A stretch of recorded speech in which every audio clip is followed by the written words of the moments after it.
এই পঞ্চব্যঞ্জন রান্নাঘরে সবাইকে স্বাগত। আশা করি তোমরা সকলেই ভালো আছো। দারুণ একটি রেসিপি নিয়ে আবার আমি হাজির হলাম তোমাদের সাথে শেয়ার করতে।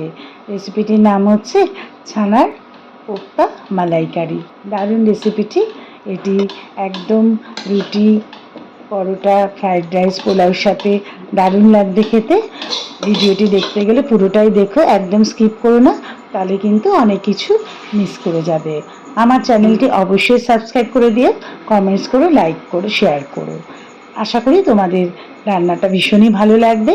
দেখে নাও কীভাবে আমি এটা বানিয়েছি। চলো পুরোটা দেখে নেওয়া যাক। দেখতেই পাচ্ছ ছানার বলগুলো ভাজা হয়ে গেছে। এবারে আমি যেই উপাদানগুলোর জন্য আমি এই রেসিপিটি বানাবো সেগুলো আমি তোমাদের দেখাচ্ছি। পোস্ত দিয়ে দিলাম বাটিতে, আর দিয়ে দিলাম হচ্ছে অ্যালমন্ড, কাজু, আর দিয়ে দেব হচ্ছে কিছুটা কিশমিশ। এবার আমি দিয়ে দেব হচ্ছে আদা বাটা, পরিমাণ অনুযায়ী দেখেছো যতটা আমার বলগুলো রয়েছে সেই হিসেবেই আমি পরিমাণটা নিয়েছি। এটা হচ্ছে ফেটানো টক দই, দইটা আমি ফেটিয়ে নিয়েছিলাম। আর লাগছে হচ্ছে দুধ। এগুলো হচ্ছে মেন উপকরণ দিয়ে এবার হবে। এইবার আর যা যা মোটামুটি লাগে সেগুলি রান্নার সময় দেখে নেবে কি কি দিচ্ছি।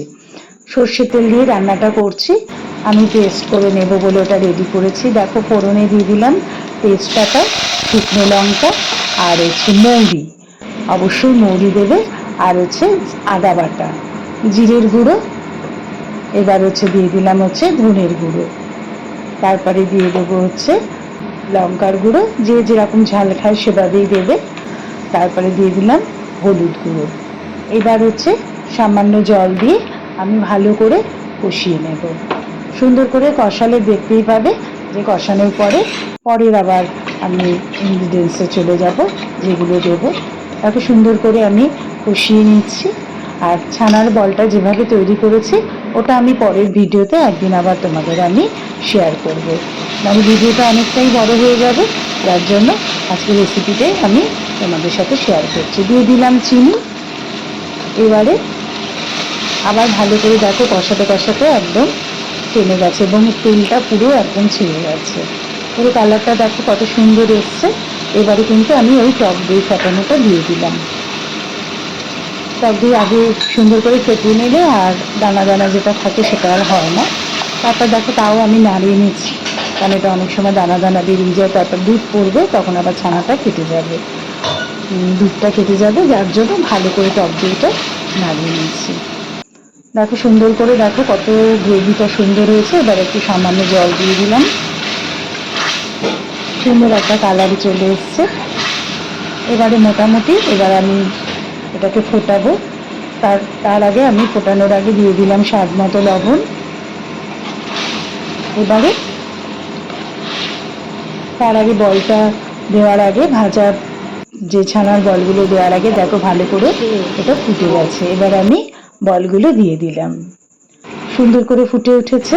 এবারে কিন্তু আমি দুধটা দেবো। জলের পরিমাণ খুবই কম দিতে হবে, কেননা আমার দুধটাও পড়বে, যার জন্য দেখো সুন্দর করে এবার ফুটে গেছে, গ্রেভিটাও সুন্দর ঘন হয়েছে। এবারে আমি নামানোর আগে, বন্ধ করার আগে আমি আর যে কিছু দেব সবাই জানো, লাস্টে যেটা দিতে হয় অবশ্যই গরম মশলা এবং ঘি, সেটা দিয়ে আমি আবার এটাকে বন্ধ করে দেবো।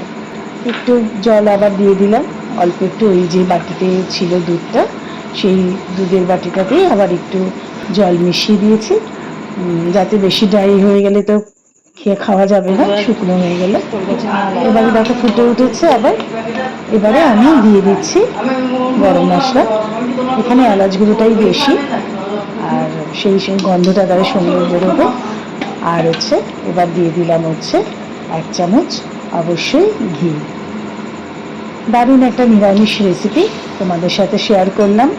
এটা যারা একদমই পছন্দ করো না পেঁয়াজ রসুন, তারা এই রেসিপিটি খুব ভালো খাবে। এছাড়া পুজো বাচ্চাতে এই রেসিপিটি দারুণভাবে করা যায়। তোমরা অবশ্যই বাড়িতে বানিয়ে নিও। চলো এবার আমি বাটিতে সার্ভ করার জন্য রেডি হই।